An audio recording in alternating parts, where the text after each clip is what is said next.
Hello दोस्तों, कैसे हैं आप सभी। आई होप आप सभी बहुत अच्छे होंगे, खुश होंगे और स्वस्थ होंगे। एक बार फिर आप सभी का आपकी अपनी खुशबू इंदौरी चैनल में बहुत बहुत स्वागत है। अभी तो स्कूल स्टार्ट हुए नहीं है, तो मैं एक एक करके सब जगह की साफ़ सफाई करने में लगी हूँ। तो नंबर आ गया है भगवान जी का मंदिर मैं साफ़ कर रही हूँ। मेरे हस्बैंड ने क्या किया कि साफ़ सफाई तो ज़्यादा नहीं की। हाँ, धूप दीपक तो रोज़ ही लगाते थे, पूजा पाठ तो रोज़ ही करते थे, लेकिन साफ सफाई उन्होंने नहीं कर पाई। तो वही मैं आते से ही मुझे ऐसा लग रहा था कि कब मैं मंदिर अच्छे से साफ करूं और कब उनका जो आसन होता है उसको चेंज करूं, भगवान जी के कपड़े चेंज करूं, सारी चीज़ें। तो बस आज मुझे टाइम मिला है तो मैं कर रही हूँ पूजा पाठ की सारी तैयारी और भगवान का मंदिर भी साफ कर रही हूँ। तो सबसे पहले तो मैंने भगवान जी जितने भी बैठे थे उन्हें एक अलग सी दूसरी जगह पे बिठा दिया है, एक परात में, साफ परात में। उन्हें उनकी तस्वीरें, उनके फोटो वगैरह सारी चीज़ें, भगवान जी, गणेश जी और गरुड़ भगवान, सारे कुछ सारे देवता जो है उसमें बिराज दिए हैं, साइड में अलग से रख दिए हैं। और पूरा मंदिर मैं अच्छे से साफ कर रही हूँ। कहीं कहीं थोड़े थोड़े से जाले से भी समझ में आ रहे थे मुझे, तो गीले कपड़े से, सूखे कपड़े से, लकड़ी का मंदिर है तो ज़्यादा पानी यूज़ भी नहीं कर सकते हैं, तो मैं गीले और सूखे कपड़े से साफ कर देती हूँ। कुछ आसन मैं अपने मायके से बनवा के लाई हूँ, कुछ बना के भी लाई हूँ। और वहाँ की भगवान की जो मंदिर की कर्टेन है वो भी वहाँ से मैं सिलवा के लाई हूँ। प्रीति ने बहुत ही अच्छी कर्टेन सिली थी, तो मैं एक नया आसन बिछा देती हूँ। उसके बाद सारे भगवान जी को नहला धुला के और उनको मंजन करा के साफ सफाई करके उनको बिराजूंगी। गणेश जी हैं, हमारे लड्डू गोपाल हैं और सारे उनके बर्तन हैं, तो सबको अच्छे से मंजन करा दिया, नहला धुला दिया है। अब ये आप देख रहे हैं मंदिर अच्छे से सेट हो गया है, धूप दीपक जला दिया है, फूलों से उनका श्रृंगार कर दिया है। और लास्ट में ये मैं दिखा रही हूँ आपको कि ये जो एक कर्टेन है मैं वहीं से सिलवा के लेके आई हूँ। तो इसको मैंने इस तरीके से बांध दिया है, लगा दिया है। दोनों साइड से भी एक एक पर्दा लगाया है और सामने से भी एक मैंने पर्दा लगाया है। ये आप देख रहे होंगे, बहुत ही सुंदर लग रहा था। लास्ट टाइम भी मैंने एक कर्टेन सिल के लगाया था, पर वो उतना अच्छा नहीं था जो ये वाला अच्छा है। अब क्या है कि मंदिर तो हो गया है साफ, लेकिन मंदिर का ये जो सामान नीचे बिखरा पड़ा हुआ है तो मैं उसको भी सेट करे देती हूँ। उसके बाद ये शाम का 5:30-6 बजे का समय है। खाना पीना, सोना, चाय, नाश्ता सब हो गया है। शाम का समय है। मैंने कहा चलो अभी टाइम है खाना बनाने में रात के, तो मम्मी ने एक झोला भर के जो भी सामान दिया है उसको निकाल लेते हैं, देख लेते हैं कि क्या क्या दिया है। मम्मी तो पन्नियों में कुछ तो भी भर भर के रखती जा रही थी। ये सबसे पहले कुछ पापड़ और चिप्स निकले हुए हैं।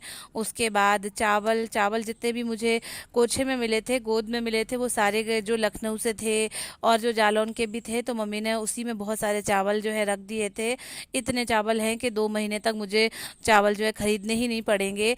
और मम्मी से जो भी रखते बना मम्मी रखती गई। कुछ चीज़ों का तो मुझे पता ही नहीं मम्मी कब क्या डाल देती थी, मुझे पता ही नहीं चलता था। बेर डाल दिए हैं, खड़े कुछ मसाले डाले हैं, चने हैं, मटर है, पता नहीं दोस्तों क्या क्या है। मैं सभी चीज़ें एक एक करके बारी बारी से खोल रही हूँ।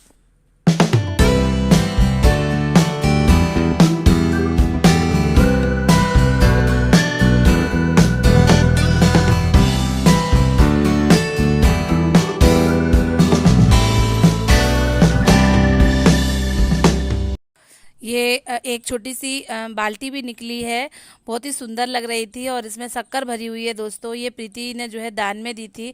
जिस दिन 11 की पूजा थी उन्होंने छोटी छोटी सी 2 बाल्टियाँ खरीदी थी और एक नेहा को और एक मुझे दान करी थी। और कुछ पूजा पाठ का सामान भी है जो कि लखनऊ से पापा ने मुझे दिया था, जिसमें घी है, भगवान जी के कपड़े हैं, धूप बत्ती अगरबत्ती है और भी बहुत सारा सामान मैं पूजा पाठ का लेके आई थी दोस्तों। लेकिन मैंने उसे 3 पार्ट्स में डिवाइड कर दिया था। एक पापा को दे दिया था, एक प्रीति के लिए रख दिया था, एक नेहा के लिए रख दिया था और थोड़ा सा कुछ मैंने अपने लिए रख लिया था। मैं तो अभी फरवरी में भी गई थी, तब भी मैं बहुत सारा सामान लेके आई थी, तो वही मेरा चल रहा था।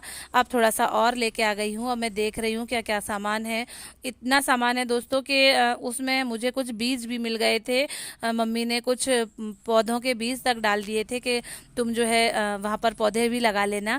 तो मैं वही सब देख रही हूँ। और कुछ पैसे भी निकले हुए हैं, गोद में डालने के रहते हैं, चावल में रखने के रहते हैं, कोचे में रखने के रहते हैं, तो कुछ पैसे भी झोले में से निकले हैं। वही मैं एक एक करके सारी पन्नियाँ खोल रही हूँ कि क्या निकल रहा है। मेरी मम्मी जो है सभी बहनों को इतना ही सारा सामान देती हैं, मुझे कुछ ज़्यादा ही मिलता है दोस्तों। पता नहीं विशेष स्नेह है कि क्या है, मुझ पे ज़्यादा ही मम्मी और सभी बहनें ज़्यादा मेरे पे मेहरबान रहती हैं। और मैं ये सारा सामान निकाल रही हूँ। साथ ही दोस्तों मैं बता दूँ कि 2 मिठाई के डब्बे थे, नमक पारे, शक्कर पारे थे, वो मैं पहले ही निकाल चुकी थी। जिस दिन मैं आई थी उसी दिन मैंने निकाल लिया था। मम्मी ने मिठाई के डब्बे, शक्कर पारे, नमक पारे मौसी ने भी दिए थे, चाची ने भी कुछ तो भी दिया था। ऐसा सारा सामान खाने पीने का जो था मैंने उसी दिन निकाल के बांटना करना करा था, और खुद भी खाया था और सब लोगों ने भी खाया था उसको। साथियों आप देख भी रहे होंगे मैं सारा कुछ दिखा रही हूँ कि पन्नियों में से इतना सामान निकला है। काली मिर्ची, लौंग, इलायची, क्या क्या सामान है दोस्तों। यह मैं सभी डब्बे जो है मैंने मांज के धुल के रखे हुए हैं, तो सभी सामान मैं उनमें रख दूंगी और मेरा जो है गृहस्थी का सारा सामान रखा जाएगा। कुछ बेर भी हैं दोस्तों जो कि गुड़ वाले बनाए जाते हैं, उबाल के बनाए जाते हैं, उबले बेर बोलते हैं जिनको। तो मैं किसी दिन बनाऊंगी तो मैं आपके साथ उसका वीडियो भी शेयर करूंगी। बहुत पसंद है मुझे तो दोस्तों, बहुत ही टेस्टी लगते हैं। अब क्या है कि ये नेक्स्ट डे का ब्लॉग है। ये अलमारी का मेरे हस्बैंड ने कबाड़ा कर रखा है। ये कुछ तो भी सामान अलमारी के ऊपर भरा पड़ा था तो मैंने सारा निकाला है। अब मैं अलमारी सेट करूंगी। मैंने मेरे हस्बैंड के कपड़े सारे निकाल के जो है बेड पे डाल दिए हैं। इनको मैं घड़ी बना के ऊपर वाली अलमारी पे मैंने जमा दिए हैं। सेकंड वाली अलमारी पे मेरी साड़ियाँ वगैरह हैं, और थर्ड वाले पे मेरे सूट वगैरह हैं। मैं उस सबको जमा रही हूँ धीरे धीरे करके।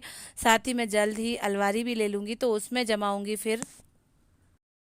ईश्वर चाहेंगे, ईश्वर कृपा करेंगे तो मैं अलमारी जल्द ही ले लूँगी, फिर उसमें सारे कपड़े जो है रखा जाया करेंगे और उसका डोर बंद हो जाया करेगा, तो इतनी फिर प्रॉब्लम नहीं रहा करेगी। अभी तो दोस्तों क्या होता है कि एक कपड़ा निकालते हैं और दूसरा गिरता है, 1-2 दिन ये जमी रहेगी अच्छी तरीके से, फिर उसके बाद वही निकालना करना रहता है तो फिर तितर बितर हो जाती है। और ये साइड में आप देख रहे होंगे मेरे जालौन के कुछ बैग भी लगे रखे हैं, उन्हें मैंने अनपैक नहीं किया है। उन्हें भी मैं जल्दी ही खोलूँगी, उसमें से क्या खजाना निकलता है वो भी सब जमाना है, सब उठा के रखना है। और हम लेडीज़ का क्या रहता है दोस्तों, इतने कपड़े रहते हैं, इतने कपड़े रहते हैं, और फिर भी कहते हैं हमारे पास कपड़े नहीं है, कहाँ जाऊँ, कैसे क्या पहनूँ। अब मैं क्या पहनूँ, मेरे पास तो कोई अच्छी सी ड्रेस नहीं है। इतने कपड़े हैं कि मैं लगाते लगाते थक ही जा रही हूँ, पर फिर भी ब्लॉग तो आप देख ही रहे दोस्तों। मैं जो है एक और बात कहना चाहती हूँ। हमारी एक व्यूवर्स हैं डेली की, सविता जी, उनके बेटे अक्षत का बर्थडे निकल गया है। मैं भूल गई थी सविता जी, मैं सॉरी बोलती हूँ। अक्षत को जन्मदिन की ढेरों ढेर शुभकामनाएं। अक्षत खूब जीवन में आगे बढ़ें, ऊंचाइयों पर पहुँचे, यही मेरी शुभकामना है। ब्लॉग को यहीं एंड करती हूँ, आप सबसे विदा लेती हूँ। आप प्लीज़ मेरे वीडियो को लाइक करें, शेयर करें, जो भी नए जुड़े हैं वो सब्सक्राइब करें, और आगे की भी साफ़ सफाई देखने के लिए वेट करते रहें। मैंने पूरी अलमारी जमा दी थी और अच्छे से रूम भी साफ़ कर लिया था, तो आप देखते रहिए। Thank you, bye bye.